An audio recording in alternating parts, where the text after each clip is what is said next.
তো দিনটা ছিল 20 এপ্রিল, আর আবার আমরা 2:30টার সময় বেরিয়ে পড়েছিলাম।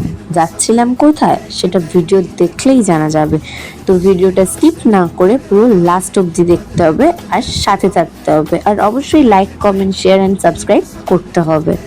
আমাদের গাড়ি চলে এসেছিল আর আমরা খুব তাড়াহুড়ো করেই বেরিয়ে পড়েছিলাম। कोई राज कम वक्त है छुपाए खुदा ही जाने कि क्या है दिल पे शक मेरा। আর তখন ঘড়িতে বেজে গেছিল 3:23, আর তখনকার মতো ডেস্টিনেশনে মানে এয়ারপোর্টে আমরা পৌঁছে গেছিলাম।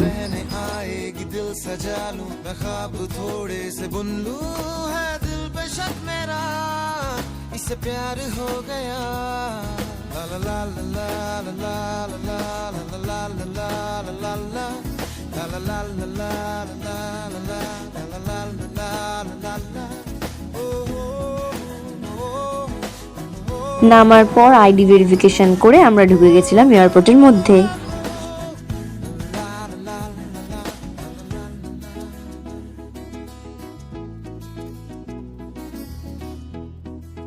আর তারপর চলে গেছিলাম ইন্ডিগো কাউন্টারে, দিয়ে সেখানে লাগেজ দিয়ে বোর্ডিং পাস নিয়ে চলে যাচ্ছিলাম আমাদের যেখানে গেট ছিল সেই গেটের দিকে।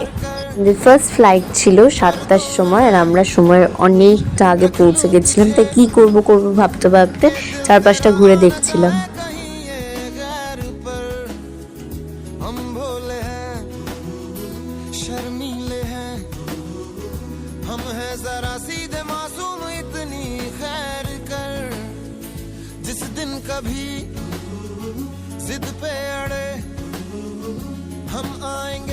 তারপর বোর্ডিং টোডিং করে আমরা এগিয়ে যাচ্ছিলাম সামনের দিকে।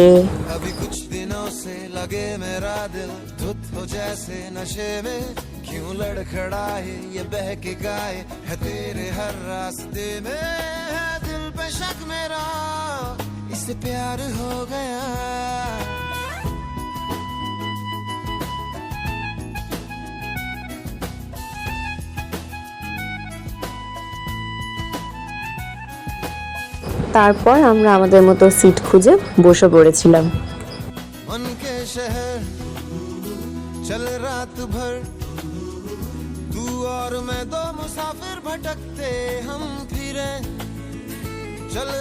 প্রায় সময়ের অনেকটা আগেই ফ্লাইট রেডি হয়ে গেছিল টেক অফের জন্য।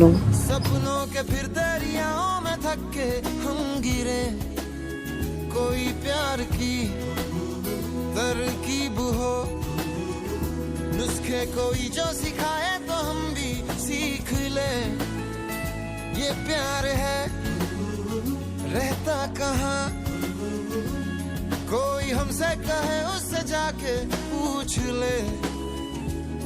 मैं संभालू पाऊं फिसल न जाऊं, नई नई दोस्ती है जरा देख भाल संभल के चल, न कह रही जिंदगी है दिल पे शक मेरा, इससे प्यार हो गया।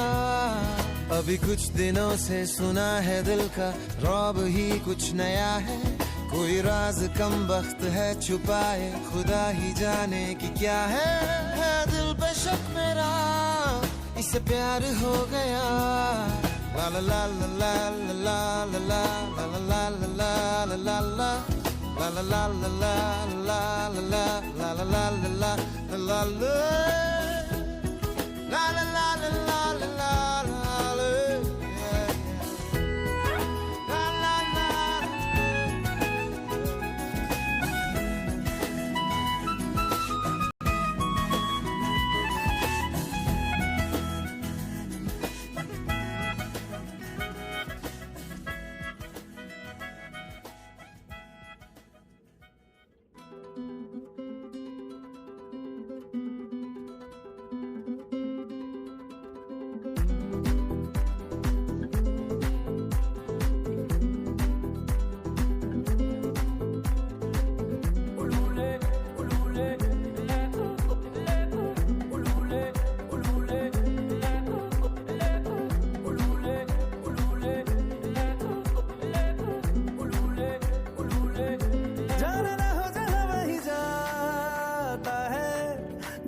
का पट्टा है, उलूले उलूले थोड़ी तकदीर क्यों आजमाता है, दिल उल्लू का पट्टा है, जाना ना हो जहां वहीं जाता है, दिल उल्लू का पट्टा है, थोड़ी तकदीर क्यों आजमाता है, दिल उल्लू का पट्टा है। আর তখন ঘুরতে বেজে গেছিল 9টা। আমরা পৌঁছে গেছিলাম নিউ দিল্লি অর্থাৎ ইন্দিরা গান্ধী ইন্টারন্যাশনাল এয়ারপোর্ট, কিন্তু আমাদের নামার কথা ছিল 9:30। নামার পর আমরা গুটি গুটি পায়ে সামনের দিকে এগিয়ে যাচ্ছিলাম, কারণ আমাদের আবার একটা ফ্লাইট ছিল। 10:45-এ Indira Gandhi international airport to Maharana Pratap airport অর্থাৎ উদয়পুর।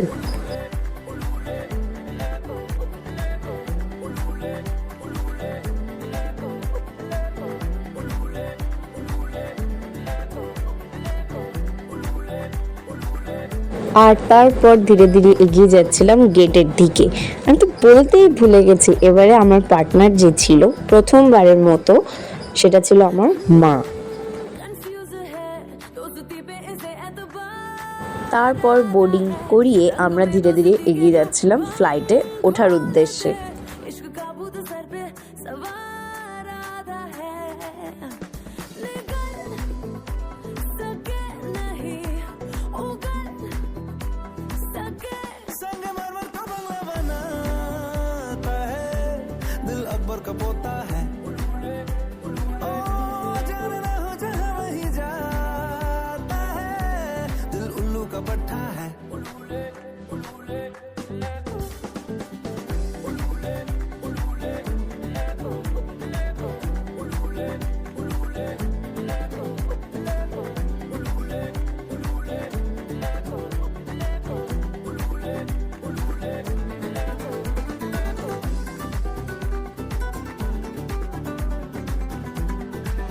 তারপর আমরা অনেক কষ্ট করার পর পৌঁছে গেছিলাম উদয়পুর। আমাদের নামার কথা ছিল 11:55, কিন্তু আমরা নেমেছি 12:20। কিন্তু ফ্লাইটের মধ্যে যা সমস্ত ঘটনা ঘটেছিল সেটা তুলতেই আমি ভুলে গেছি, কারণ আমি তো দেখতে বিজি ছিলাম। তো যাই হোক, নামার পর আমাদের এয়ারবাস দাঁড়িয়েছিল, এয়ারবাসে উঠে পৌঁছে গেছিলাম লাগেজ কালেক্ট করার জন্য।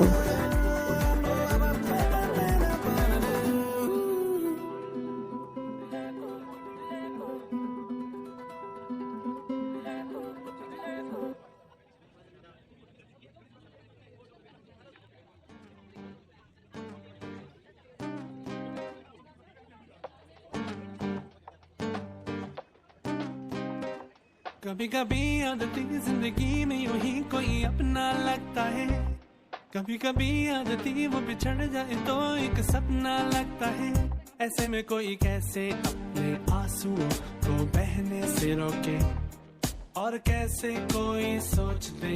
তারপর লাগেজ কালেক্ট করে র্যাপিডো বুক করে বেরিয়ে যাচ্ছিলাম আমরা আমাদের হোটেল মধুরামের উদ্দেশ্যে।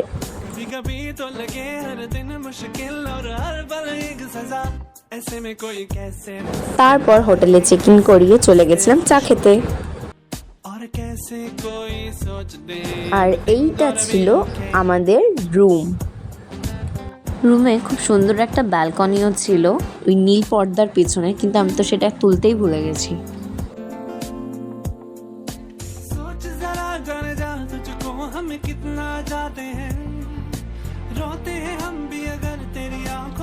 বাজে 5:08 আর আমরা সবে ফ্রেশ হয়ে এই জাস্ট উঠছি। না, ফ্রেশ হয়েছি আধ ঘন্টা হয়েছে। তারপর বিশ্ববিখ্যাত জিনিসটাকে জমিটাকে ঠিক করছিলাম, করে চড়ে আমি বসেছি, ওদিকে ঘুমিয়ে পড়েছে। আমরা ওয়েট কিসে, কেন, যাই হোক, কিন্তু এসে আমরা কি করেছি, এসে আমরা ফ্রেশ না হয়ে পাগলের মতো, আমি নয়, ওই খেতে বেরিয়েছে। কি খেয়েছে? অসাধারণ খাবার খেয়েছে। থালি, একটা থালির দাম নাকি 100 টাকা। সেই থালিতে কি ছিল? ঘি দিয়ে করা রুটি, আনলিমিটেড রুটি, ভাত, পনিরের একটা তরকারি, একটা চচ্চড়ি, আর একটা ডাল, টক দই, পেঁয়াজ আর লেবু 100 টাকা। এই ছিল দুপুরের লাঞ্চ। তারপর আমরা ভাবলাম বসে বসে বোর হওয়ার থেকে ঘুরে আসা ভালো, তো বেরিয়ে পড়েছিলাম ঘুরতে। আর প্রথমে ও খেয়েছিল ফুচকা আর তারপরে খেয়েছিলাম আমরা কুলফি। তারপর হাঁটতে হাঁটতে চারিদিকটা ঘুরে দেখছিলাম আর ধীরে ধীরে হোটেলের দিকে এগোচ্ছিলাম।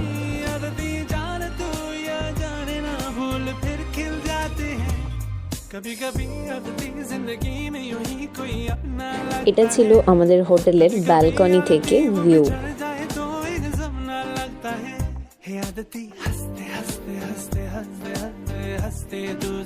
তারপর আমরা যাদের ওয়েট করছিলাম তারা চলে এসেছিল। গল্প টল্প করে আমরা চলে গেছিলাম রেস্টুরেন্টে খেতে আর বার্থডে সেলিব্রেট করতে চলে গেছিলাম পিক অ্যান্ড মুভসে। আর এটা ছিল ডিনার। এসে আমরা ঘুমিয়ে পড়েছিলাম।